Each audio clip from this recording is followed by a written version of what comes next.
Hey, good morning. And how is everyone doing today? How are you guys doing today? Hey, this is Gregory Wiles coming live to you from Houston, Texas with this inspirational morning walk. For first time listeners, I just get some exercise in the mornings and I share my thoughts with you guys, whatever I'm inspired to talk about. Hey, it is such a beautiful day here, man. That's why I like Houston, Texas. It's winter time right now. I think it's officially winter, right? Yeah, but I could be in shorts and t-shirt and still walking around the neighborhood. It's beautiful. It's beautiful. It's like upper 60s here right now. Nice weather. Nice weather. Corey Keys, good morning. How are you doing this morning? How are you doing? Yes, guys. So it's beautiful weather here. So after I'm finished here, like I said, I got a couple things to go through, and it's easy for me to sit. But when I'm finished, I'll get my walking in. Yes, guys. For our first time listeners, I just get some exercise in the morning. I share my thoughts with you guys. Go on YouTube if you miss anything. YouTube, or you like what you're hearing, I have a YouTube channel. You can check it out there. You could either click on the link when I forward throughout the day, or you can go on YouTube and type in my name, which is Gregory, Gregory, last name Wyles, and the channel is going to pop up. You can see my picture on it, so you're going to know it's the right channel. I can just hit the word that's in red that says subscribe in red. You just click on that, and when it changed the color, the subscription went through. Thank you, Mr. Osmond Smith. Good morning. Good morning, sir. How are you doing, man? How are you doing? Hope all is well. Hope all is going well. Hey, guys, so what we're going to do here, we're talking for the people who join in for the first time, we're talking about the end of year fast. We're promoting the end of year fast because we always have these great holidays, what we make at the beginning of the year, all these New Year's resolution, and we always failing with these New Year's resolutions. So a great way to ensure what you're praying for, or what you need, changes you need to see happen, is by doing an end of year fast and clearing the way for the new year. Because remember Jeremiah 29:11, God said, I know the plans I have for you, declares the Lord, plans to prosper you, not to harm you, plans to give you a hope in the future. Well, the enemy wants to do the opposite to that, right? He wants to do the opposite to that. And his plans is to harm you. His plans is to hold you back. His plans is to throw you off the track that God got prepared for you, right? So, and then we don't know what's coming up in the new year. We don't know what trap he's setting. We don't know what is coming up. Just like when the COVID year, none of us could have predicted. Renita, good morning. How are you doing today? None of us could have predicted that, the pandemic. None of us could have predicted the pandemic. All of us had our plans in the year, and we just had to cancel everything when the world shut down. So that's why I promote the end of year fast. So anything coming up that you don't even know about, you can already be protected from it, and you can be, God can put things in place to take care of you, right? So we were on the Esther story, and the last time I had some challenges with the internet. So we're going to dive a little deeper into the Esther story. Remember Queen Esther, quickly wrap up. Queen Esther was the queen, and then this guy Haman, the king right-hand man, didn't like the Jews because this guy, Esther's cousin, Mordecai, never really give him the respect that he think he deserve, and always bowing to him and all of that. So he went and cooked up a plan to the king and said, King, they have a group of people, the Jews, they don't believe in they don't respect you, and they have their own religion and all of that. Just let's kill all of them. So the king did sign the petition. King believed in him, trust him, and signed the petition to kill everyone. But this guy Mordecai tell Esther, hey, you got to go and talk to the king and get him to reverse this. But Esther's like, man, I can't go in and talk to the king. No one just walk up on the king like that. He got to invite you in. And then Mordecai said, look, if you don't do this, you're going to die. You're going to die too, because you're a Jew. Don't think because you're the queen, this decree is to kill all Jews. And when they find out you're a Jew, you're going to die also. So you got to do something. Then she tell everyone to go on a 3-day fast. Tell everyone to go on a 3-day fast, right? Because we're talking about a fast. We're trying to see the power of a fast, what a fast does. She tell him to go on a 3-day fast. Then she approached the king. So let's see. Remember, was no one could approach the king without the invitation, or else they will die, right? But this fast now, she had to make a quick move because she couldn't wait. And she said it's 30 days now. The king did not invite her into his inner courts. But she had to make a quick move because the deadline for this decree was coming up where all the Jews. So she had to go in and see him. She couldn't wait for the king to call her in. She had to take her chance and go in, right? And she said, fast for me and I go in. If I perish, I perish, right? So I'm picking it up here from the 3rd day of the fast. Now, this is Esther 5, Esther chapter 5, 1.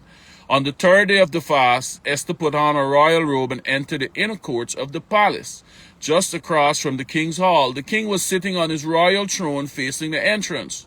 When he saw Queen Esther standing there in the inner court, he welcomed her and held out his golden scepter to her. So Esther approached and touched the end of the scepter. So what I'm saying, this fast already cleared away, because when she do this, no one should have done this. She should have been killed. But because of the fast, it softened his heart and he accepted her in there. He gave her the invitation. Okay, well, to come in, right? So the king asked her, what do you want, Queen Esther? What is your request? I will give it to you, even half of the kingdom. The fast will work, right? The fast softened his heart towards her, because, right? And long story short, I'm going to skip through here and then get to the other part. She said, man, I want a banquet. I want to organize a banquet with you and your right-hand man, Haman, to come to this banquet. And they did come to the banquet. Then king asked her, okay, so what you really want? And he repeated what he said.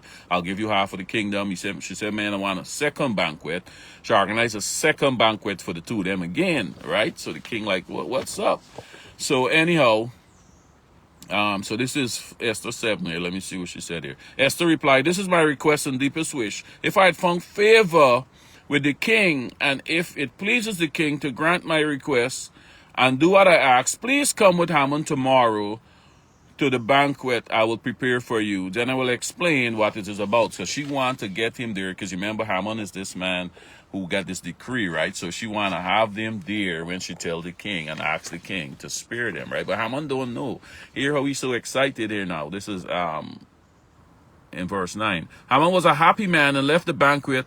When he saw Mordecai sitting at the palace gate, not standing and trembling nervously before him, Haman became furious. However, he restrained himself and went home. So he's still mad. All of this good stuff going for him. All the king right time, man, the king promoting him rapidly. The king gave him all kind of powers. But this one man, he is hung up on. This one guy, guys, and I want to I'm gonna say something. Right? Don't get jealous. Don't put yourself in Haman's position here. He is riding high. He's like second. He's like the vice president. But one guy he's upset with. One person with no rank, no power, no position. But he is so hate this guy. He hate this guy, right? He don't know. He just hate this guy. This guy is not bowing and giving him the respect that he think he deserve. And he hate this guy, right? So, but what I'm saying is that he hate that anointing. The enemy, sometimes some people going to do that to you, bigger position than you. But they hate you. You know why? Jeremiah 29:11. That plan that God got for you, that's what he after. That plan, he know the big plans that God got for you in the new year. So he going to try to shut that down. That's why we need to go on the fast and see how this fast can clear the way here. So let's go on quickly. Haman was a happy man. He left the banquet when he saw Mordecai. We read that already. So he went home, right? He went home. He to his wife.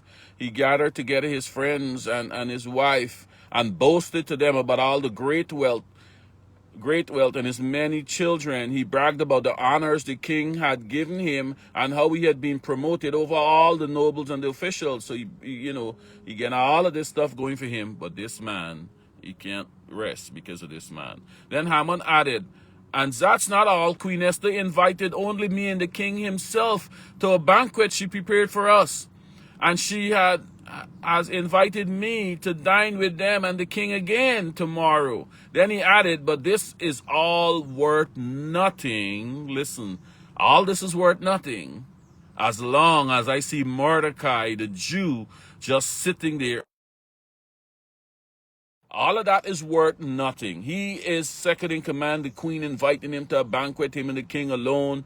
But all of that, he said, is worth nothing because this one guy who's just sitting at the king's gate, and this guy getting under his skin, so much so that it can cause him his own demise. So let's see. So here his wife. So Haman's wife and all his friends suggested, set up a sharp pole. In some other translation, the King James said, set up a gallows. Right? Set up a gallows and stand 7 feet tall.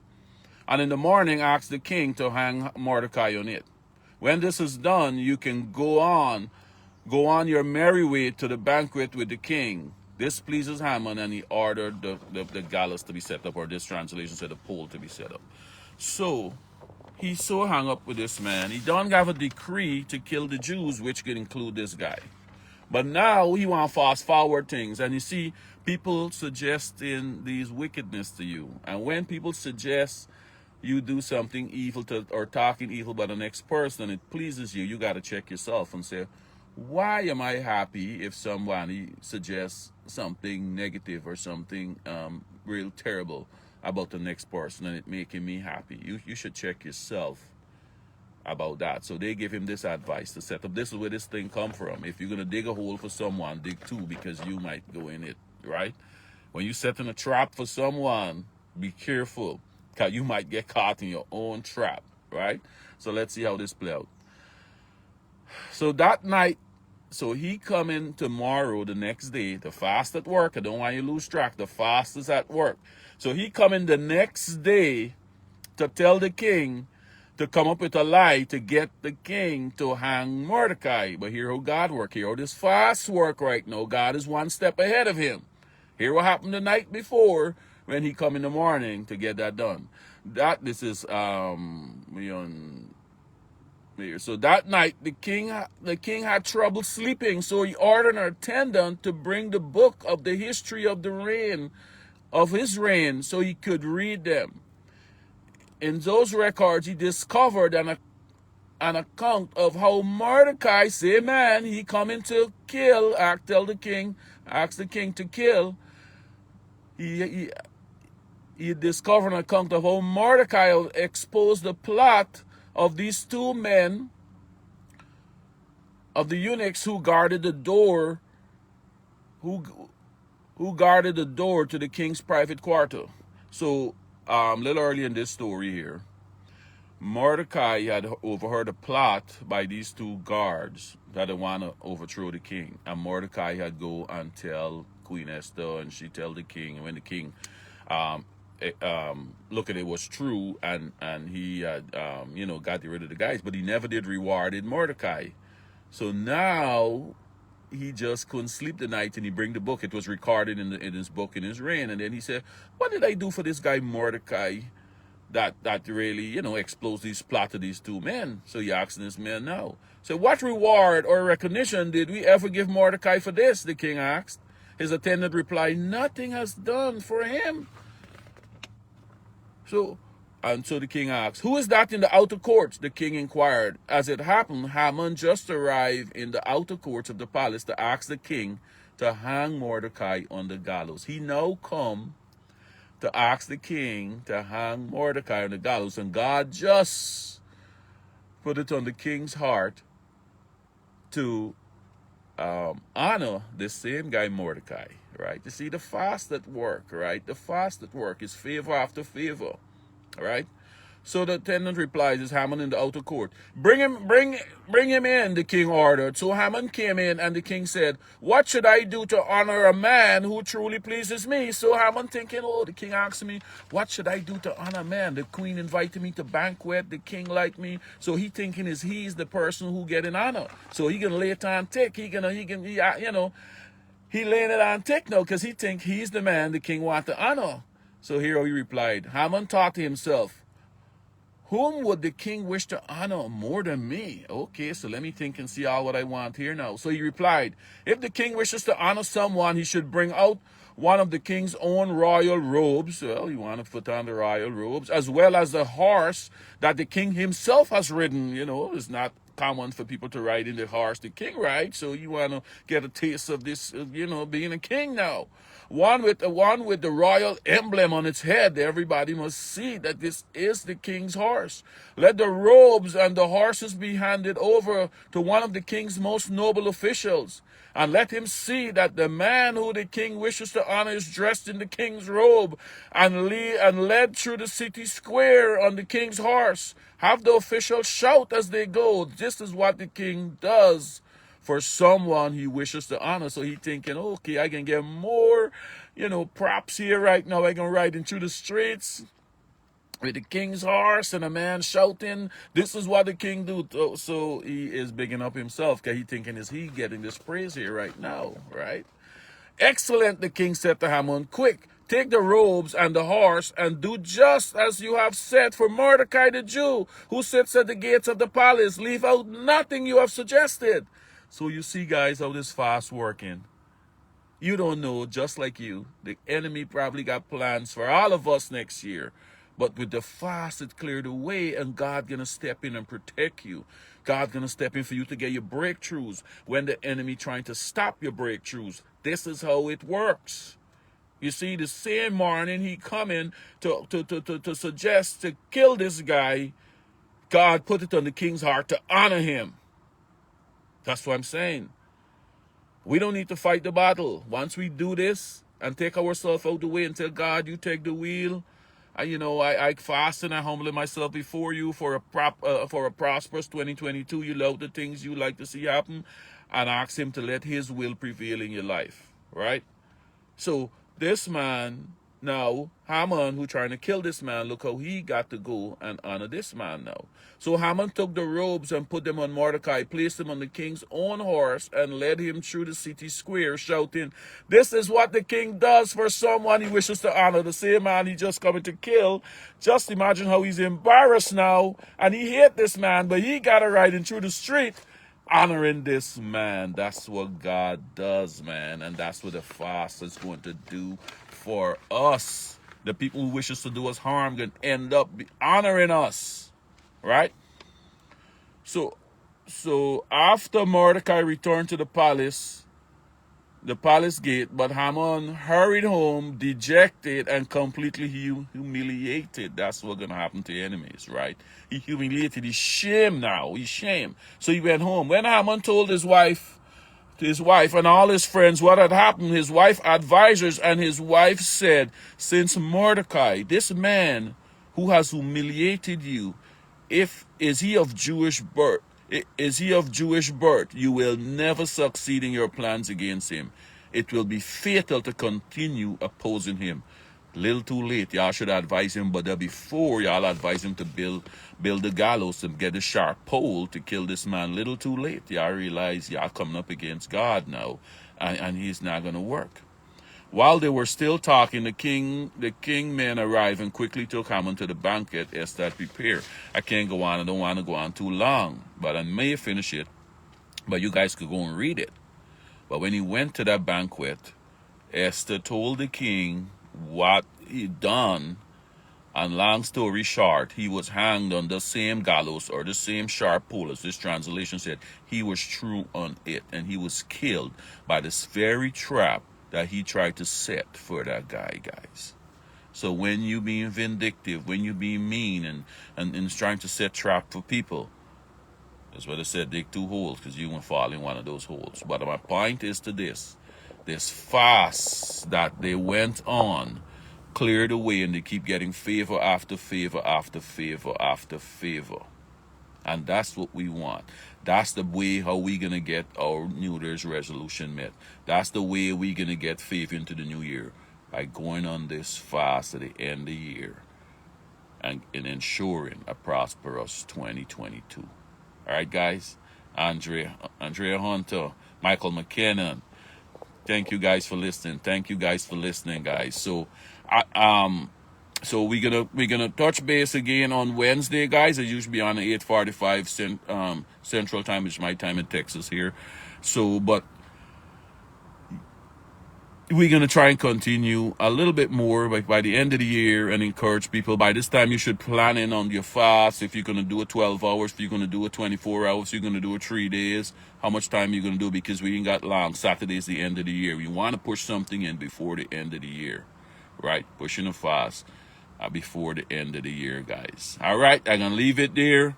And we can talk again on Wednesday. But have a great, great day. Okay, bye.